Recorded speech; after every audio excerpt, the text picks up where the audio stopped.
Welcome to Muse and Mastery. I'm your host, Aaliyah Cheyenne.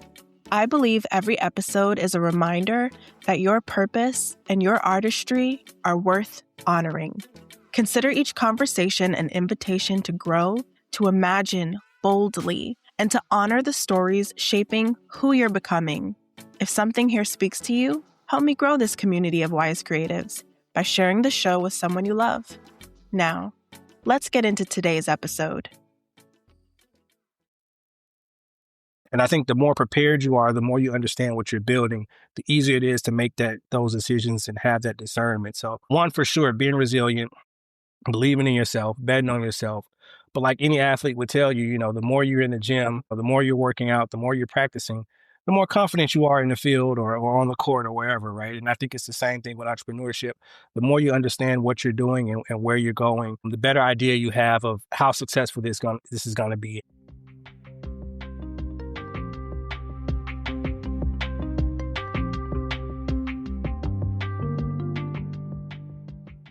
Hi, everyone. Welcome back to the show. I'm so excited that you're here, and I'm super excited to have Roger Roman on the show today. Hi, Roger.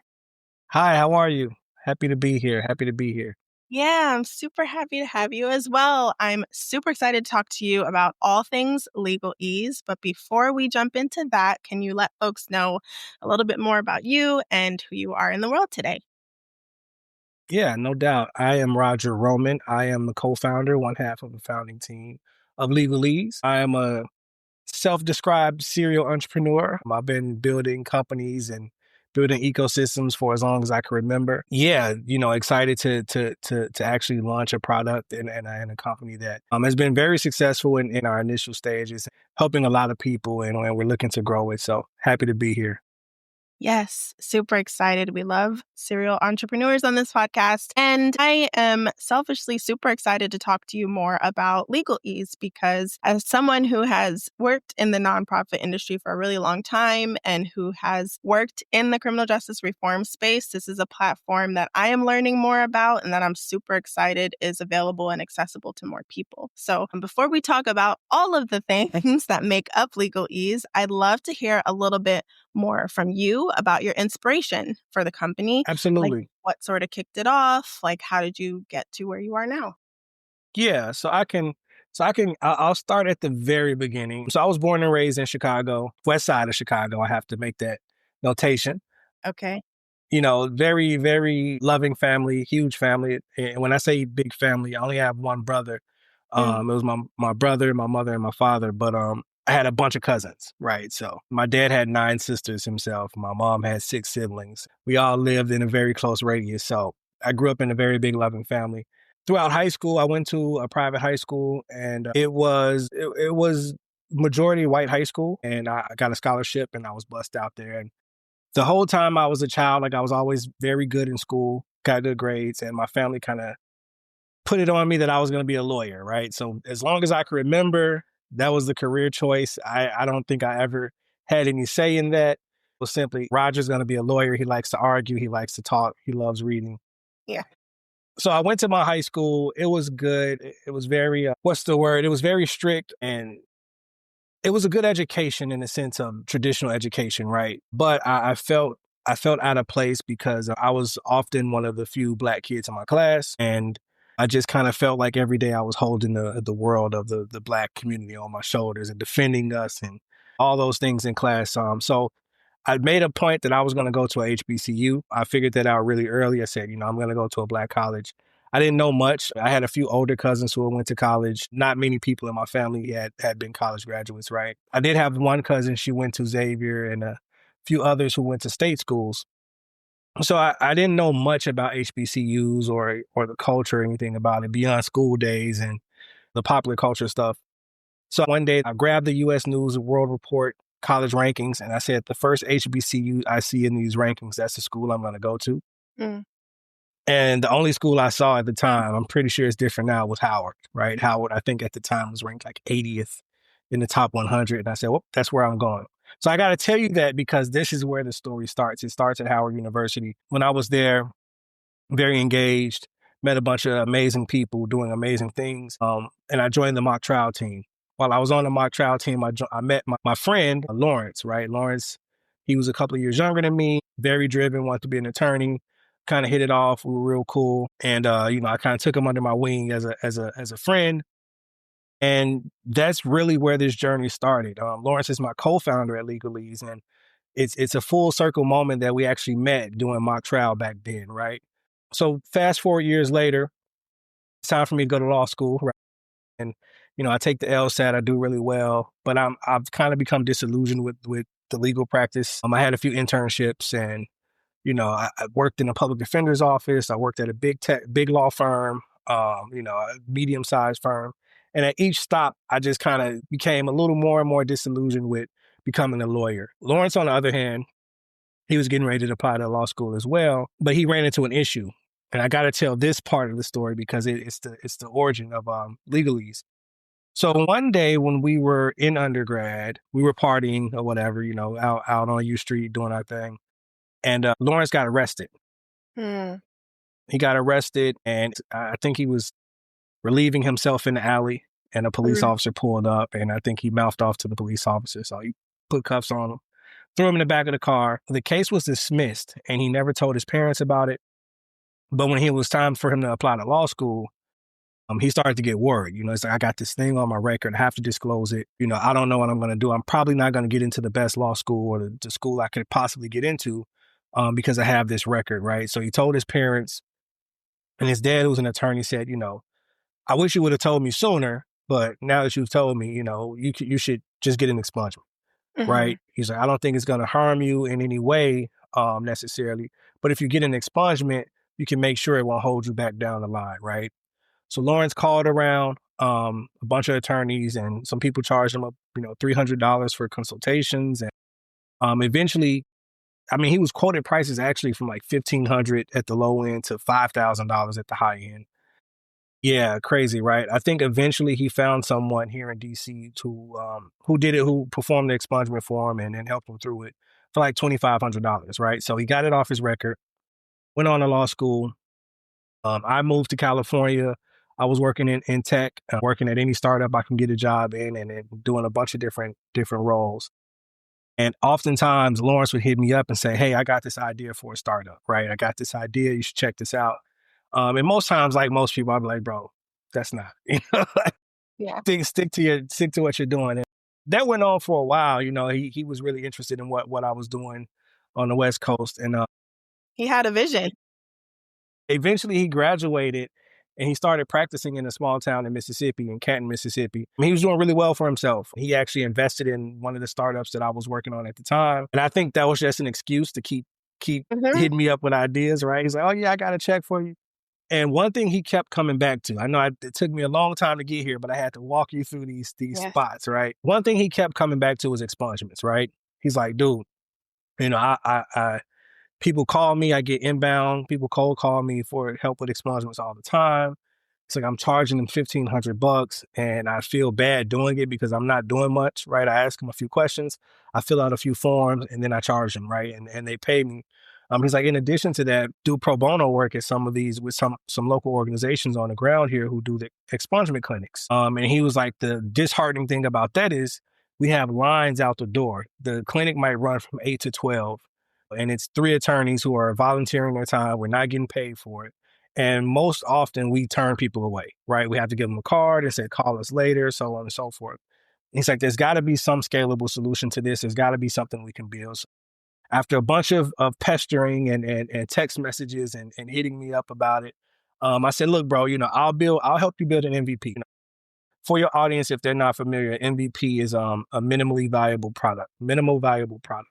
It's basically the most basic form to prove that your idea is valid, and there's some demand for it. So I built an MVP for him, and we put it on his law firm's website. And it was basically a quiz, a third-party quiz that asks a few questions about your case and helped you determine if you were eligible, but it wasn't 100% accurate. And then there was a form, right? Just a jot form that would collect the information that an attorney would usually collect from you, right? And I thought, that was good. I helped my boy out. He's good over there. I did my good deed, right? And a few months later, he hit me and he said, look, bro, this has been amazing, right? He's like, I've had people calling me to use it. I've let organizations use it when I'm not even there. Like, it really helps out a lot. It takes down our intake time. We can help more people. I've used it in my personal private practice as well.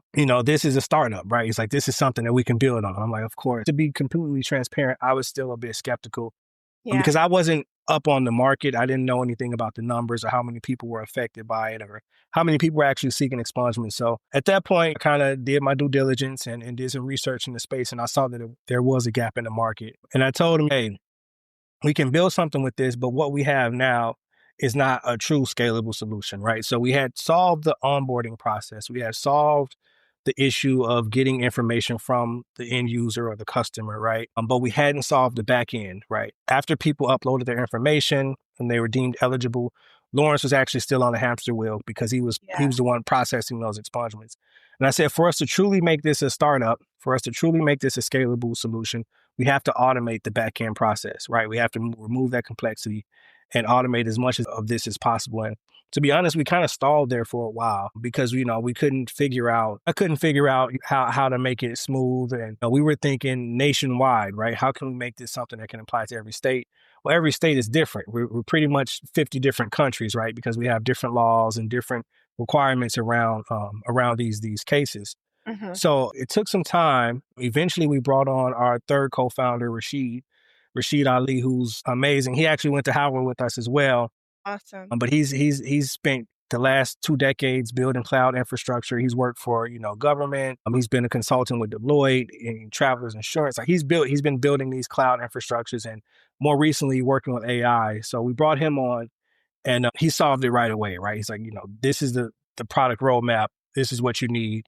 This is how we can make it secure, collect information, process it, so on and so forth. And it was really perfect timing because we had been accepted into the Techstars economic development cohort in New York. Techstars is an accelerator. If you're familiar with Y Combinator or the Sloss and Friends and Family, these accelerators, it's very hard to get into one. I think it's like a 1% to 2% acceptance rate.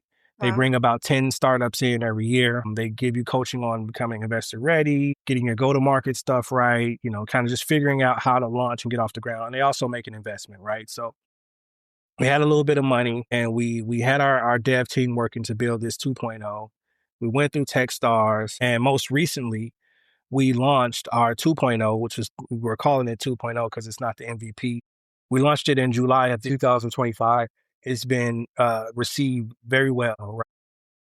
We launched in Mississippi. My co-founder, Lawrence, not only is he an attorney in Mississippi, but he's a state representative as well. Wow. So we launched there.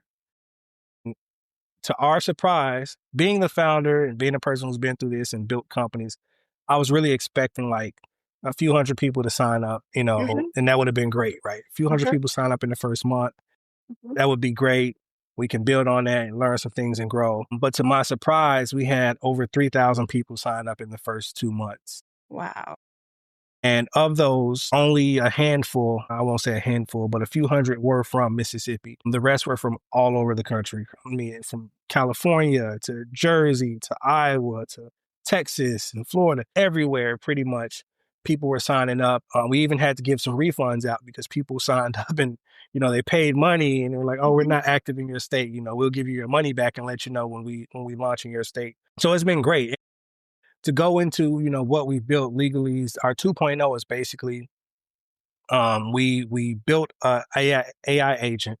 We named her Wilma, right? She's named after one of Lawrence's dad's assistants who passed away years ago from cancer. She battled cancer, but she was a linchpin in his practice, and his dad would always tell him, if I had 10 Wilmas, I could take over the world, right? So as a homage to her, we named the bot Wilma. You come on, a user, right, and you have a conversation with Wilma. She'll help you determine your eligibility. She'll answer any questions around the expungement process for you. Once you decide, you find out if you're eligible, you go ahead and you pay the fee. We have a flat fee of $150, which is a tenth of what a lot of attorneys are charging, maybe even more in some cases, right? And, you give us the information, we generate the forms you need, and we put the power in the hand of the end user to go ahead and submit those forms to the court. In some states, we can actually e-file and you can pay your state fees and do everything directly from our platform. In other states, depending on the county and the court, you may have to you may have to print out the petition and the order and actually submit it by hands. It's been very exciting. Like I said, it's been a lot of work. As a founder, anybody who's thinking about becoming a founder, please understand that you're gonna work. You're gonna put the work in. Hmm. It's not a 40-hour a week thing. But I am excited. We are looking to expand to 5 additional states. We are moving into Georgia, Illinois, Texas, California, and Maryland, and we're going to keep going from there. So I know that was a long-winded spiel, but I just had to get you to where we are with LegalEase and how we got here. Listen, I'm here taking notes. I'm like, I appreciate everything and sharing that background. So much of what you shared is connecting to some other things I've heard, like even the way that you grew up with a big family in Chicago. You might only have one sibling, but you had so many cousins. I was recently listening to an episode of Michelle Obama's podcast with her brother, and they talk a lot about how they grew up with a village. Like it was just them Yeah, as siblings, but they had so many cousins and uncles and aunts and just felt a lot of that love growing up. So as you were sharing that, it made me think about that as well. And that's the experience of so many of my listeners too. We may yeah, only have a couple of siblings, but we grew up with a lot of cousins, or maybe there are some of us who wish we grew up that way because we didn't. right, right.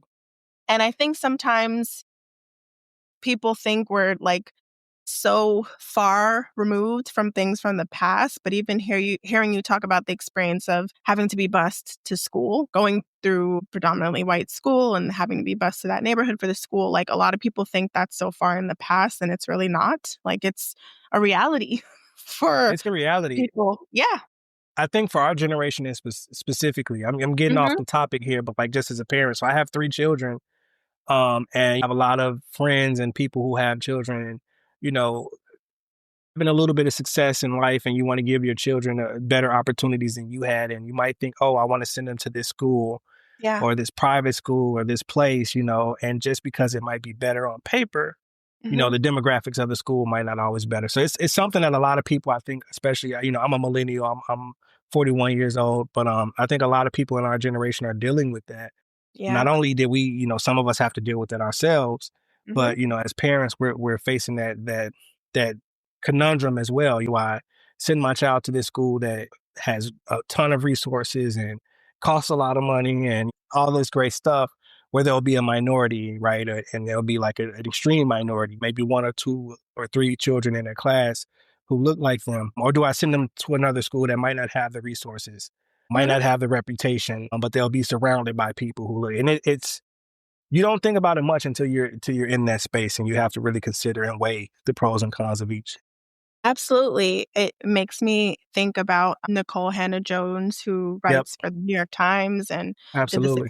16 Project. And that's something she's spoken about in her work, like wanting to stay within her community and keep her child within the community despite the changes around it, and being intentional Yeah, about yeah. all of those factors. So it's very true what you said. And I appreciate that whole background because it really painted a picture for me. Even thinking about your co founders, Lawrence having this vision, having this experience, Hmm. wanting to make a change before entering law school, and being persistent about his vision, and how easily you were able to create the MVP for his law firm to get the process started. And then eventually, like doing your market research and realizing, like, hey, there's a gap here. Let's figure out how we can actually make this viable and like make this work. And even your next co-founder coming on, Rashid, like having that experience with building like cloud infrastructure, like all of the pieces just fell into place. And Yeah. it is so important. Like, even you talking about Lawrence practicing and being a state representative in Mississippi many years ago in Alabama, when the Peace and Justice Memorial was founded by Brian Stevenson, it opened up a lot of discussion around what legal practices look like in those kinds of states like a Mississippi and Alabama, and how hard and difficult it is for some people, especially in terms of basic needs, like how expensive Yeah. it is to just get an expungement or how expensive it is to post very simple bail. And it's not just those places, it's New York too. We think about stories like Khalif Browder not being able to post bail for something minute. So this is so needed and it's so important. And I think it's so Yeah. brilliant. No, I And thank you appreciate it. for that background. Yeah. No, I appreciate it. And Mississippi is a peculiar place, right? Hmm. It great people, of course, right? My roots are in Mississippi. I'm from Yeah. Chicago, so North Jackson is what they call us in Chicago. But there's a high incarceration rate, and the courts are. I don't want to sound too derogatory, but I will say there's a lot of room for improvement in Mississippi, especially with the court system, right?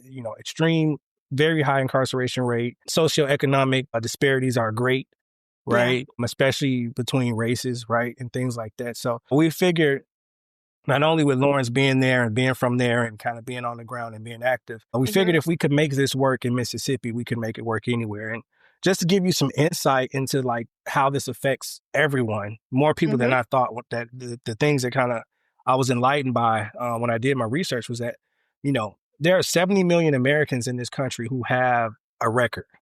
Hmm. That's 1/3. So 1 out of 3 people in this country have a record. And when I say a record, it's not just, I was arrested, I was convicted, and I was spent time in jail. A lot of times in certain states, even when you're just arrested, if it's dismissed or thrown out, as in Lawrence's case, it's still on it still comes up if someone does a background search on you. So any interaction where you are booked or they take a picture or take your fingerprints or whatever, that's in the system and that can follow you forever. And it can affect like your housing, it can affect Hmm. jobs, it can affect a lot of things, in your life and hold you back. And some people, it's just a blemish on their record. They just don't want it there, right? Like it's something that happened to them a few years ago or, 5, 10 years ago. I'll give you 2 stories without saying names. Yes. One of our first customers, it's a lady, young lady, a few years younger than me. This was when we had our MVP. So like she was guinea pig. She was down. She was one of Lawrence's clients, and we told her about what we were doing, and she was all in. But she was a CNA, right? So she was a nurse's assistant. She had been a nurse's assistant for years, and she wanted to pursue, becoming an RN, or I don't know the exact hierarchy of how it works, but I think Yeah. she wanted to become an RN, and she never pursued any opportunities. She never went to school for it. She never pursued any promotions or anything like that, or any internal promotions and things, because she had this thing on her record from like 10 years before. And it wasn't that she applied and she got rejected. It was a mental block, right? So 10 years before that, her and the boyfriend at the time, they got into an argument at a restaurant. I think it got a little physical between them both, and they both were arrested. And they both were charged with misdemeanor, like domestic violence. I don't know the exact charge, but it was something along those lines. Fast forward to now, those 2 people are married with children. You know what I mean? And like they're living their lives.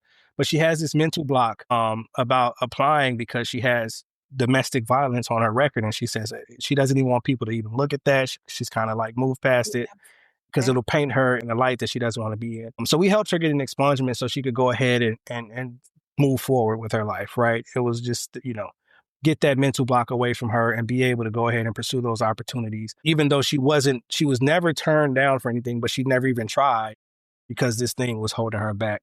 And then there was Yeah. another young man I spoke to recently, actually. He reached out to us and he made some mistakes 20 years ago. He said he was a knucklehead. He was in the streets and doing things that he Hmm. shouldn't have been doing. And since then, he's cleaned up his life. And this was 20 years ago, mind you. He's doing really well for himself. And he said he went to volunteer to coach his son's little league football team, Pee Wee football team.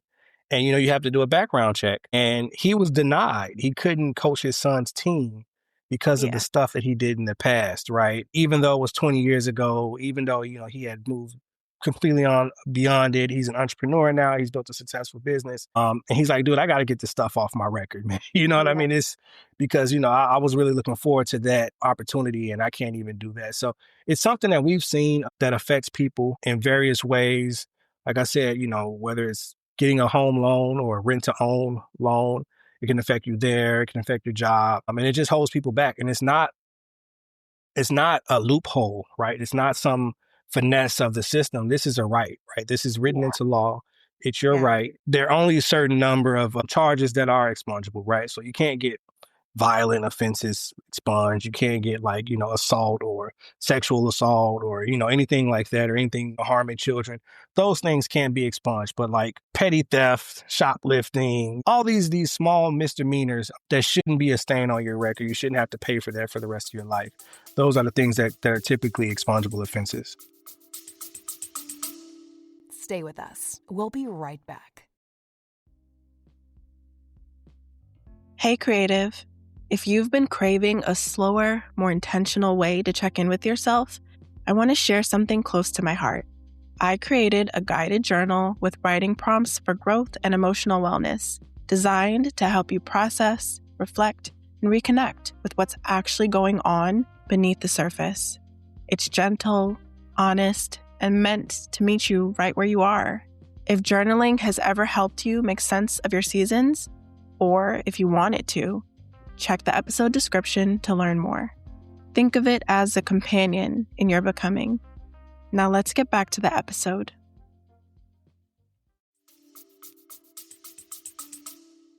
Yeah, that's really powerful. Thank you for sharing those examples, because I know there's someone listening who knows a story like that or maybe has had a similar experience, and you really don't think about how your record might impact certain things, like even Right. going to want to coach Pee Wee football. Like, you don't think about stuff like that. So it's just very interesting. And you again raising the point around like doing the research. So for anyone who is interested in becoming a founder or launching a new business or a brand, like being aware of what the gaps are and like doing your actual research about it is really important. We've had a guest in the past, Kat Sterling, who's the CEO of Newspira, which is like a wellness coffee company. But she talked about that a lot, like doing your research and making sure that what you're envisioning will have an impact and you have a customer base for it. Because it's one thing to have the idea and the vision, but if you don't have a base who actually needs what you're providing, then you might land on some hard times.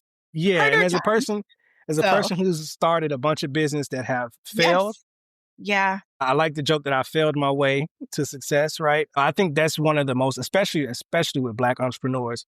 I think, following trends and just trying to hop on the latest trend is a fatal mistake. One, because you're entering crowded markets, and it can be something that people don't necessarily need. So my advice to aspiring entrepreneurs is to find a problem. Yeah. Find a problem and then try to solve that problem. And that's probably where you're going to find the most success. If you just build the next thing and there's 100 competitors out there, not to say that you can't be successful in that space, Right. because who am I to say that, right? But it's going to be a lot harder to really break through and get some success in that space if you're not really attacking it where there is a gap. One of the examples I like to look at is Calendly, right? And the brother who started it. It wasn't, if you would have told you that I'm building a calendar scheduling company, most people eyes would have glazed over and they were like, oh, whatever, because it wasn't, sexy, right? It wasn't this exciting thing. But here he is now, valued at over billions of dollars and immensely successful because he decided to go ahead and find this space where people were having some friction, there was some problem, and he had an easy solution to it. I think he was helped out too by the pandemic at the time. So timing is one of the things as well, right? If you can get in there in the right time and everything, but that comes with research, right? If you're researching the market and you understand what you're looking for and looking to build, you can make timing work. I feel like we're at the perfect time for what we're building with LegalEase as well. Yes, absolutely. A perfect storm and in the best way.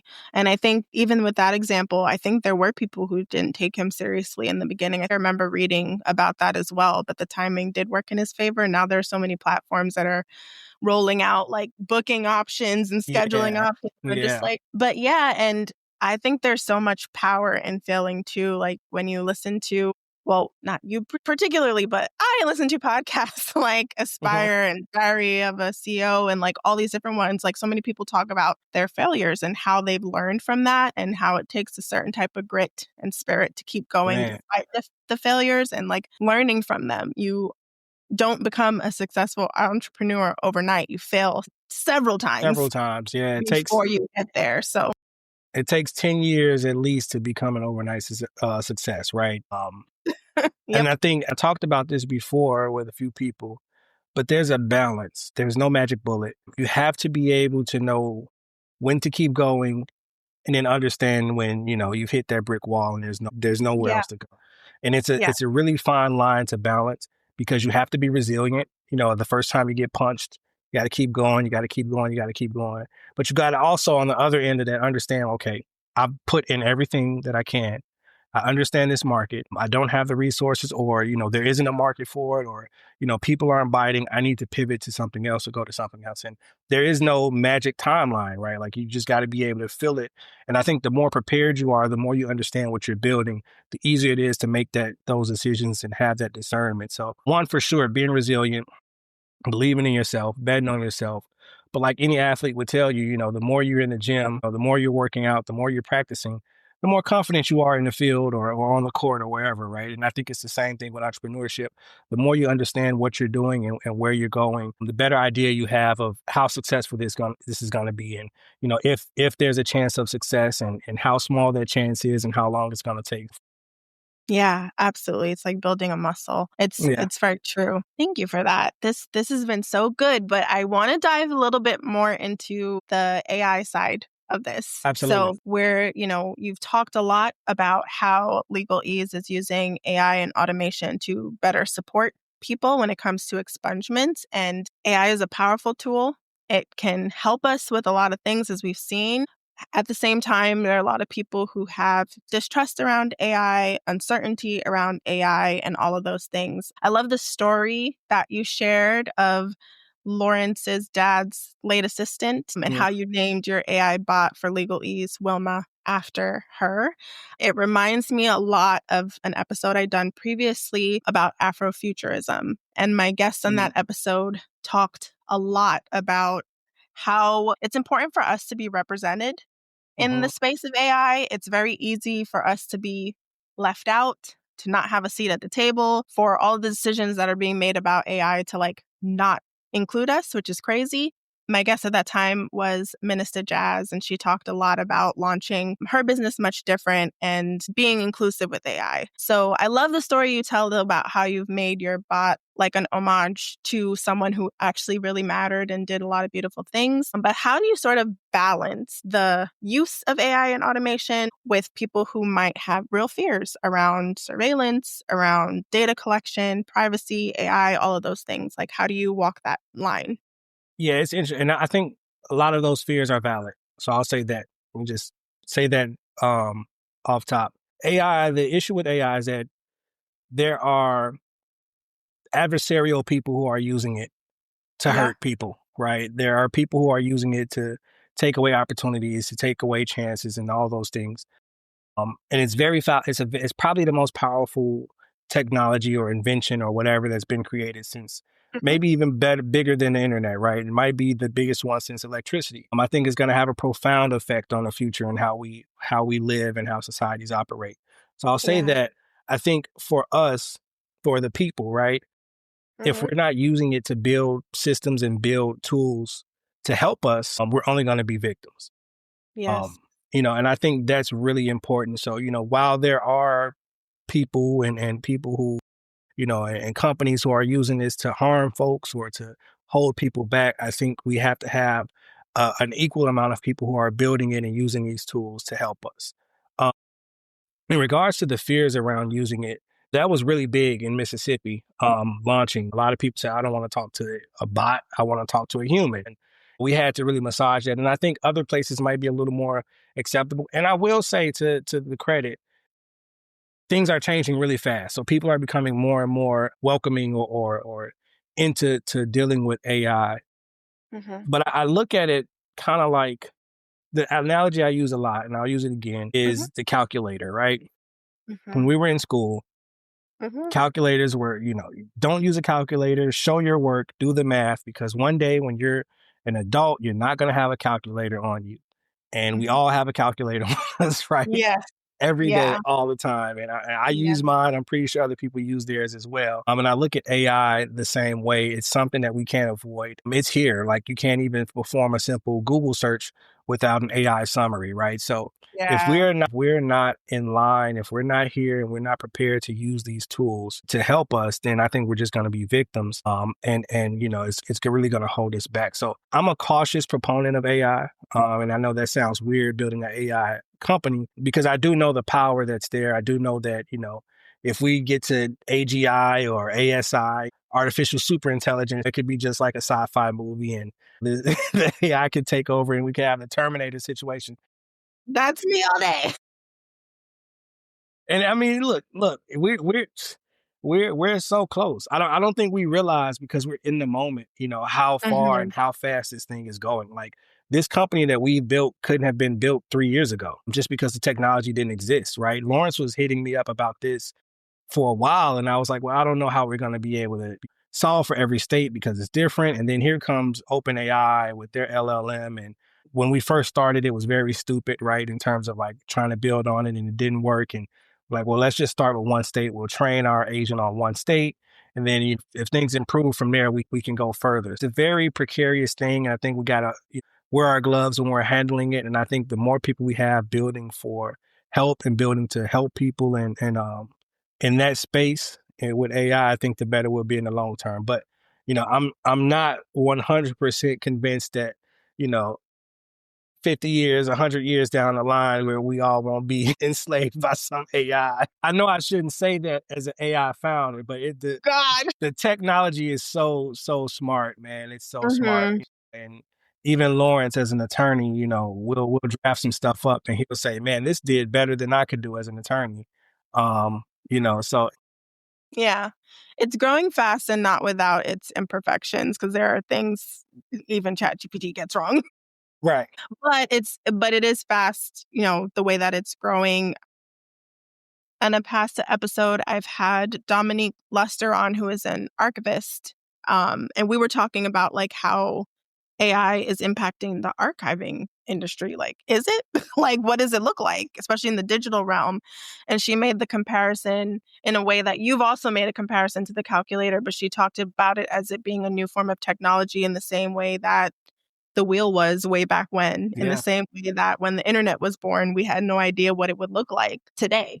Yeah. So that's very true. I do think it's important for ethically minded people to be at the helm of a lot of this because when you have it in the hands of people who are supervillains, then that's what it's going to become. So I love to see uses of AI that are helping people who are deeply impacted by the systems that shape our life every day. Absolutely. Um, and I'm excited for LegalEase to expand to more states so that more people can have access to this tool to get simple misdemeanors or small offenses off of their record so that it can continue to transform and improve their livelihoods. Because as you said, it impacts everything: employment, housing, everything.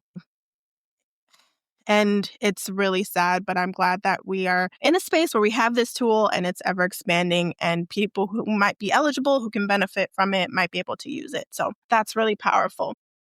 I would love to talk to you about a couple of things before we wrap up. So you mentioned that a lot of people, especially in Mississippi, when you first got started, were a little bit skeptical about talking to a bot. And eventually those fears alleviated. They wanted more of a human touch and eventually came around to using this tool, this AI tool. But I am curious about how you are ensuring that LegalEase remains human-centered and has a human touch despite the AI and the automation.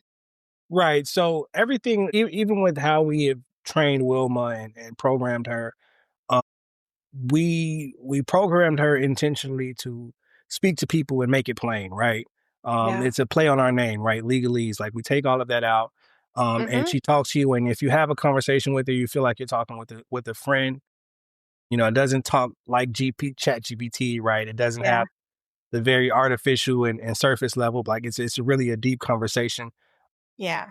And there's a lot of empathy built into it. In terms of like just the human touch for a startup, we do have like a tier that people can use if they want to have more of a human touch, right? It Yeah. costs more, right? Just because there's more expense there. So Mhm. if there's a person who doesn't feel confident or they rather have someone kind of help them along, we have an option for that. I do think over time, less and less people will choose that option, and more people Yeah. will choose the do-it-yourself option where they can just work directly with the bot. But it's really just about how you build, right? We've built a company and we have an ethos of, and we're committed to it. We've had some opportunities that wanted to take us away from that, and we turned it down. But we built our company essentially to help people handle non-complex legal matters without the help of an attorney, right? We are empowering you. We're giving you all the resources to go out and do this thing yourself. I mean, I think that is the most empathetic and human we can be in giving someone those resources, right? As opposed to charging them a fee and giving them a service and then they walk off and they don't know anything else. They just know if I pay this person, they can do it for them. Now they've been equipped. They've done it before. They can go back into their community or their family and say, hey, I needed an expungement. I went through LegalEase, and this is what Mhm. the process is, and this is how you do it. So there's a teaching component there as well. Similar to LegalZoom, right? LegalZoom is a um, web 1.0, web 2.0. It's been around for decades, right? LegalZoom's been around, and you can go there and you can start your LLC, you can start your corporation, right? But you can also just go to your state's attorney's office and do it as well, right? But Yeah. LegalZoom has built a way that makes it easy. They walk you through it. You know what I mean? And they've been able to build a company that I think made $25 million last quarter around it, Mhm. right? And been able to survive several dot-com busts and all those things. And Yeah. we look at it the same way, right? Similar to TurboTax. You're not an accountant, you're not a CPA, right? Yeah. But we all feel empowered to go ahead and handle our income taxes ourselves, right? We can just get on TurboTax, walk through it. Now, of course, if there's some complications or there's some complexity to it, then you go get a CPA because we don't want to go to jail or, you don't want to Yeah. get in trouble with the IRS. Mhm. So like there's always that level of escalation. And as we expand, we're building that out more and more. For instance, in Ohio, we're looking to expand into Ohio and their process is a little different than most other states where, they often require a hearing for an expungement, right? Hmm. So, our workflow for Ohio is a little bit different where there's more opportunity for a person to get some real life guidance and in real life balance around those hearings where they have to appear in person. So it's really just building for the customer and building for the problem. Problem comes, we solve it. And I think that's kind of the best approach. That's the approach we've taken as we built this company. Stay with us. We'll be right back. Hey, creative. If you're craving a quieter corner of the internet, one that's thoughtful, soulful, and actually nourishing, I'd love to invite you to my Substack. You can follow me at Aaliyah Cheyenne on Substack, where I write The Feminine Urge to Create and Pages and Portals. It's where I share reflections on creativity, purpose, books, and becoming. A slow, honest writing for this season of your life. If that sounds like your kind of space, check the episode description and come sit with me there. Okay, let's get back to the episode.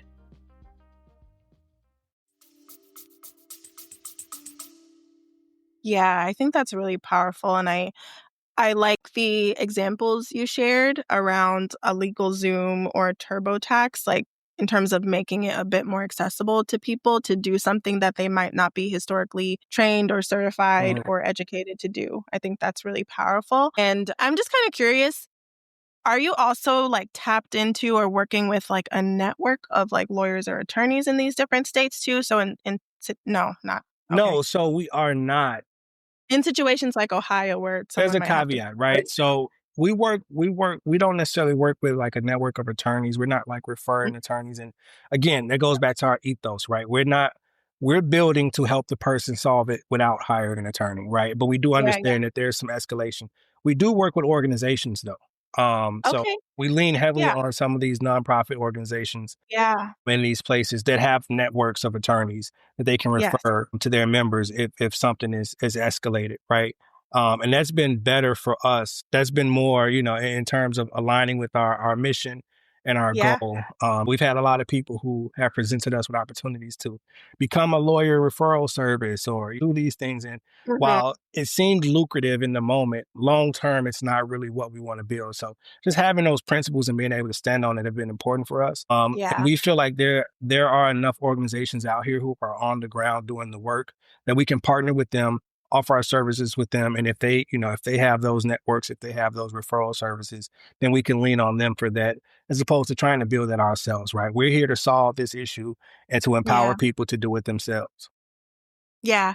Yeah, that's wonderful. And thank you for that correction because it's also, yes, again, building a platform so that people don't have to go that route. I was just curious about like in those situations of escalation, but I think it's even more meaningful and powerful that you're connected to a network of nonprofits that already have that infrastructure built in place to support people. And correct me if I'm wrong, but I feel like that also just kind of goes back to your HBCU origin around this and making the connections and like really centering a community minded mission and helping communities really be empowered to solve their own issues, to lead a horse to water, to teach Yeah, a person to fish and that's an take it back. interesting Yeah. point. I never really thought about it like that, but now that I'm thinking about it, I think there's some truth to it, right? That's very valid, in the sense of like, hey, I can build it myself, and I can lean on community as well, right? Yeah. And work with these organizations. I think, yeah, I give Howard a little bit of credit there, Yeah, a little bit. Just a little a little bit of credit, a little bit of credit. I love my school, man. I do think just the importance of community, though, right? bit. Hmm. In a broader sense, right, there's always been this criticism of the tech industry about hiring from within, the whole Stanford pipeline and being in Silicon Valley and all those things. And I've been very critical of it over the years, extremely critical, Hmm. because there's a lot of gatekeeping. But what Yeah. I've realized building this company that's been moderately successful since we Hmm. launched, it's about your community and your networks, right? So if you don't have anybody in those networks outside of your community, it's really hard to go and find them and have a level of trust there. For us, in building our team, like I said, I went to Howard, my co-founders both went to Howard, Hmm. and everybody who we've brought onto the team since then has been, a degree of connection with one of us, right? Everyone's not an Wow. HBCU Yeah. grad, but we do have a Hmm. bunch of HBCU grads working, Yeah. Yeah. right? Yeah. Because that's part of our community and that's what we know. So I do think Hmm. community and everything is there. And I do love the fact that we're able to take advantage of that. And there's so many talented people around us in our sphere that we can come together and work, and then at the same time, be willing to hire people outside of our sphere, right? So one of Yeah. my lead developers is from Ethiopia. He actually still lives in Ethiopia. He's not an HBCU grad, right? But he's worked with Rashid before, and there's a connection there as well. So Yeah. community is big. It's always going to be a big driver in what we do and how we build. Yeah, absolutely. And we were talking about it a little bit before the show, but my sister's a Howard grad too. And I'm like, I did not go to Howard. I did not go to HBCU, but every opportunity I get, I You're will family. talk Nah, about you're her. family. You got a Yeah, sister, you're yeah. family. You're Okay. family. Yes. Thank you. So I love that. And it speaks a lot to the power of network. I saw this post on TikTok the other day where one person was expressing like their regrets around not going to either an HBCU or just a bigger type of school Hmm. because of the network and the connections that come out of it. And a lot of people understand that really well before they go to school, and a lot of people don't until after. And as someone who did not go to like a big school in that degree, I think about that sometimes too in my career after school. And it's true. Sometimes the connections that come out of it, the networks, everything, it allows you to find your people along the way. It's a platform where you can share what your business ventures are, like as you're bringing new things online and all of that. So I think it's really, really cool. It's exciting too. But I will say, watching my classmates through the years, and when we first graduated, everyone's trying to climb, and you don't really hear much, and everyone's trying to work in Hmm. their industry or their chosen field. And then here we are, graduated 2007. So almost 20 years later, right? Here we are 20 years later almost. And to see people just crazy successful and, Yes. to reach those heights. And, there's so many people who are doing amazing things in whatever field they're in. Hmm. That's really inspirational. I literally just had a conversation with a friend of mine from Howard. Yeah. about that, about one of our other friends and how proud we were of him because, it was touch and go for Yeah. him for a while. And he's Yeah. really, really doing great things now in his field. So I think there's some truth to that.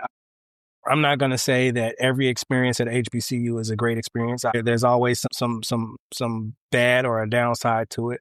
But for me, going to Howard was probably one of the best decisions I've made in my life, to be honest with Wow. Wow. And to think about your origin of even finding Howard, like checking that list of the top 100 you. schools, Yeah, and Howard, even if it was whatever number was 80, whatever, was the first one you it was the saw, and you first were one I like, saw. okay, I'm I going think it was the there. only one on the list at the time. Only one on the list at the Yeah, time. Wow. take that, Hampton. Wow. Take that, Hampton.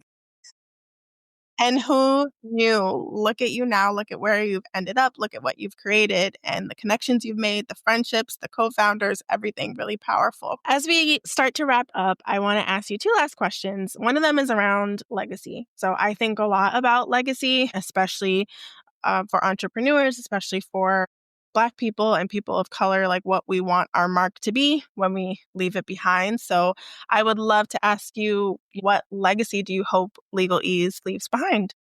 Gotcha. Whew, that's a deep question. So I would say, the legacy that we want to build is empowerment, right? I think that's kind of the key to everything that we've done. We want to remove the gates and remove the blockades that are in front of people to get these small legal matters taken care of that are holding them back and allow them to live a better life and have a healthier life and a more fulfilling life. I think empowerment is really what we're focused on.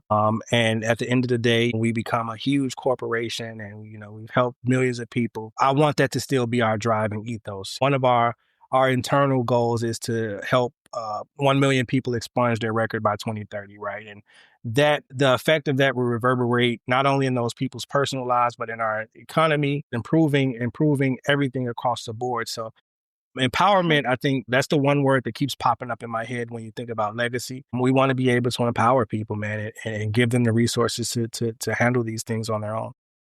Yes, yes, I love that. And I think that that's so true. And that's really powerful. And I think that matters. And what a huge goal. I'm so excited to see LegalEase achieve it by 2030. And I'm excited for the ripple effect of that because that changes a lot of things economically It does. for a lot of people. So that's really powerful.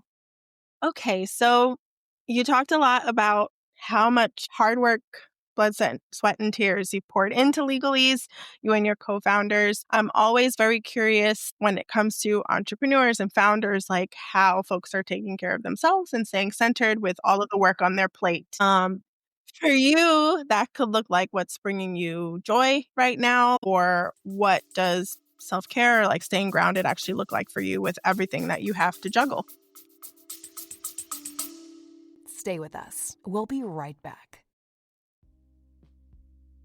Hey, creative, if you love a good deal, and let's be real, most of us do in this economy, consider this your friendly reminder. I've tucked a bunch of discounts and referral rewards into my Linktree, including free meals and savings with HelloFresh, plus a few other favorites I actually use. If you've been thinking about making life a little easier, trying something new, or just saving where you can, now's a great time.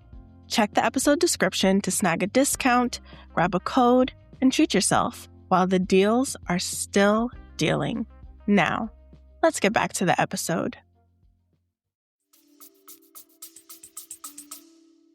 Wow. So I will say that I historically have not done a great job of taking care of myself, right? It's hard, right? You're working crazy. I will say over the last year or so, I've tried to do better at Okay. the behest of my wife and my mom and my Yeah. family. Yeah. And I think it's important because you're going to lose some things, right? If you're building a company, let's just be real, right? Like the whole work-life balance. I think that works if you're working a role, if you have a Yeah. job that you can like cut off. And I think that Mhm. works for a lot of people, right? Most people I know have jobs and they're not entrepreneurs. When you're an Mhm. entrepreneur, there's really never a moment to cut off.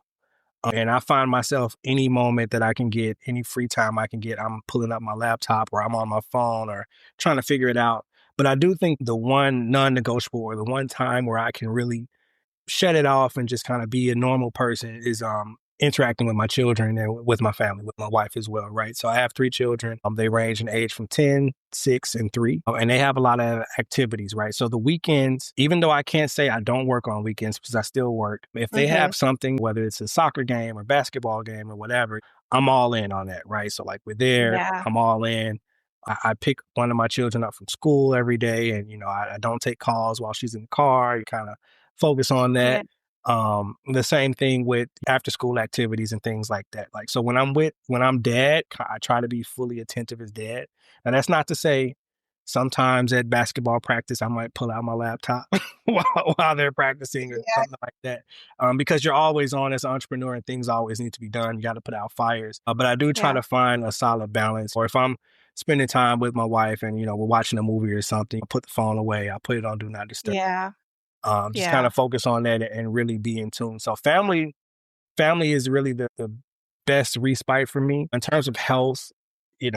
I'm doing better. I go to Yeah. them more than I did before. So that's Okay. an That's improvement. good. Got to Yeah. start somewhere, right? Got to start somewhere. And then just kind of one thing that I've done recently or started to do recently is just kind of take moments of silence, right? So I'll take 15 minutes, 20 minutes to just kind of sit with no sound, no podcast, no music, and really just Mm-hmm. kind of give my brain a chance to just think and not even, sometimes not even think, right? Just kind of shut off and just look out into the daydream, right? Mm-hmm. And I guess Mm-hmm. that's a form of meditation, but it's been Yes. very helpful. It gives me a break in between switching from roles, and it allows me to really just kind of calm down. And a lot of times some of my best ideas come in those moments. And it's not I haven't standardized it, right? So it's not like, oh, this is my break time. It could happen. I might get to the office and sit in the car for 20 minutes, right? And I just cut the car Yeah. off and I'm just sitting there before I walk into the office. And when I get out and I walk in, I feel a lot more refreshed. That's really it. But it's important. I had an emergency health scare last year from me not taking care of myself, right? And it really kind of put things into place for me in terms of that. So more attentive. I can't say that I'm 100%. And I'm fully locked in, but I've tried to take baby steps, and that's all we can do, right? Just do a little better. It's hard though. You work 60, 70, 80 hours a week, man. It's hard to find that balance. And like I said, most entrepreneurs, you're going to lose out socially. You're gonna lose out your family. You're gonna lose out health. One of those things they're gonna lack, right? There's really no way to have a balance across those, right? So it's really about you as an entrepreneur being able to weigh what's important in the moment, what's important now, and really work around. Yeah, especially in the starting stages, the early stages when you're really trying to build. But I commend you for doing a little bit better every day, especially having a rude awakening like a health scare, Yeah. kind of demanding you to make certain changes and your family supporting you along the way. I love that you're finding joy in being present with your kids, with your wife. And I love the way you spoke about meditation or daydreaming or mindfulness. Like that's really important to a couple of folks I've had on the show before. Ebony Janice Moore, who is the founder of the Free People's Project, talks a lot about daydreaming, resting your mind, allowing yourself to have some space to just breathe and just be, because that's what our purpose is ultimately. And Jennifer Roberts, who's the founder of the Color Girls Liberation Lab, which is based in the DMV area, in case your wife wants to check it out, I highly recommend, Gotcha. talks a lot about daydreaming and having the space to just take a moment to yourself, like not listening to anything else but you, just Mhm. being with your thoughts. So I think that's really powerful too. And I've heard a lot of entrepreneurs talk about how hard it is to find a balance, and maybe balance is not the right word, but having some sort of devotion or discipline to having a routine. Yeah. So forcibly building that time in if it means waking up Well, yeah. earlier. Yeah. Absolutely. And that's what it's meant for me, to be honest with you. Like, I'm a pretty early riser. Some people think I'm crazy, but like I'm up without an alarm clock. I'm up at about 4:30, 4:45. That doesn't mean I'm out of the bed, but I'm up, right? I'm up at that time. And that's a lot of time where it's quiet. It's quiet in the house. It's Mhm. quiet outside. I'm not getting emails, and I can kind of just really, really take some time to get there. But I think work-life balance for an entrepreneur is a myth. I think there's always going to be some imbalance. I think there's always going to be some disproportionate amounts of time that you're spending on your business. And Yeah. I don't think you should feel bad about that. I think, like you say, you just have to be intentional about making sure you're present in those other moments and getting the most from them, right? I don't spend as much time with friends. I don't have as much of a social life as I did before. I was an entrepreneur. Yeah. Yeah. I catch up, but when I do catch up with my friends and I'm around family and things like that, I make sure that Hmm. I am present because those moments are, they're precious, right? They really Yes. mean something, and I want to get Yeah. full value from and deliver my full self as well. So even if it's not as much, right? My people know, like they know, Roger, he might show up, he might not, who knows? He got kids, he got Yeah. all this Yeah. other stuff going on. But when I'm there, I'm there. And I think that's really important for entrepreneurs. Yeah, absolutely. I think that's really good advice. So, current and future founders, you're hearing about the duality about holding the title of entrepreneur and like maintaining the rest of your life. So that's something to think about too. Roger, before we wrap up, was there anything else about LegalEase that you didn't get to share that's really pressing on your mind or your heart to share that you want folks to know, make sure they walk away with from this conversation? If we are not active in your state, or if you're not one of those 5 states that we're coming to, please visit our website, sign up, because we're planning to be active across the country in the next 6 to 12 months, right? By the end of 2026, we want to be active in every state and helping everybody. And even if there's some wonky laws in some states that they don't have expungements, they have record sealing, or there's a Clean Slate Act that's being passed. I think Illinois is voting on it right now. Even in those Mm. cases, there's always people who fall between the cracks and they have to petition for an expungement. And I know the lawyers are going to hate me for this, but you don't have to go out and pay, thousands of dollars to an attorney. This is something that you can actually handle yourself. And we'll give you all the tools to do that. So even if we're not in your state today, I would say create an account so we can update you and let you know when we're active in that state. Even if you're not eligible, right? One of the things that we built in recently, one of the features is that for people who aren't eligible at the moment, with your permission, we'll take your information and we'll reach out to you when you are eligible. So if you're eligible next month or in a year from now or 2 years from now, you'll get an email from Wilma saying, hey, the clock is ticking. You'll be eligible for an expungement on this date. Do you want to proceed? So on and so forth. That's the biggest thing. Take this matter and do it because it's your right. You have the right to do it. You don't have to keep this stuff over you and following you everywhere you go.